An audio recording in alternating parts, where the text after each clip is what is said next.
ভাই আপনি তো এলে 3 এলাকার আপনার একমাত্র ধান বিশেষজ্ঞ, ধানের মেকার কোন জামনের নাকি? হ্যাঁ হ্যাঁ, সব ধান ধান আমি এক্সপার্ট আমি। সব ধান তো আমি রেকর্ড হইন। হ্যাঁ, আমার লোক আছে।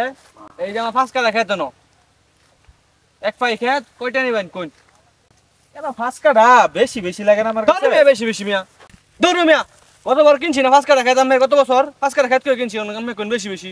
আমি পাগল হইছুন কেন? আমি দেই না এত নাকি 5 কাঠা? আচ্ছা ঠিক আছে, আপনি যা কইছেন তাই। আপনি তোর মিছা কথা কইতেন না, আপনার ক্ষেত।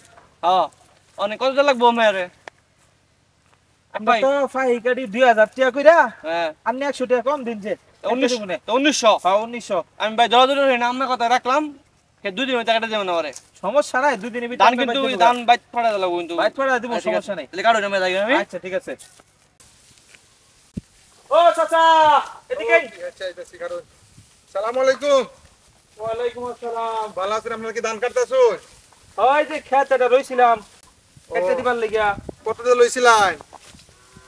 ক্ষেত তো লইছিলাম আপনার 1900 টাকা ফাহি। আচ্ছা, এনে তো এক পাই বেশি আছে, তাহলে আপনারা কথা কয়ে লইছুন। 5 কাঠা কইলো ক্ষেতের মালিক। না ক্ষেত তো না 7 কাঠা। কি কইনিতা? হ্যাঁ, আমি যখন কইলাম বেশি, আমার আর ধমক মারলো। ক্ষেতটা তো ওই হাজি সাহেবের। হ্যাঁ হাজি সাহেবের পুত্রের লগে কথা কি ক্ষেতটা রাখছি।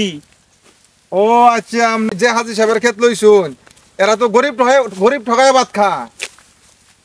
এনো ক্ষেত 7 কাঠা, আপনি 5 কাঠার এক পাই কয়ে 1900 দিয়ে লইছুন, আপনারা তো লস হইব। বাপ হইলো হাজি সাহেব, পুত হইলো কুট্টাই কইরা সরকারি চাকরি করে। গরিব মানুষের এমনি বিচার ঠগাইলো, আল্লাহ এটার বিচার করবো একদিন না একদিন। আচ্ছা, আপনারা মনে কিছু নেন না, জায়গা চালান। ওনার কি করবেন, এটা তো দিছেই।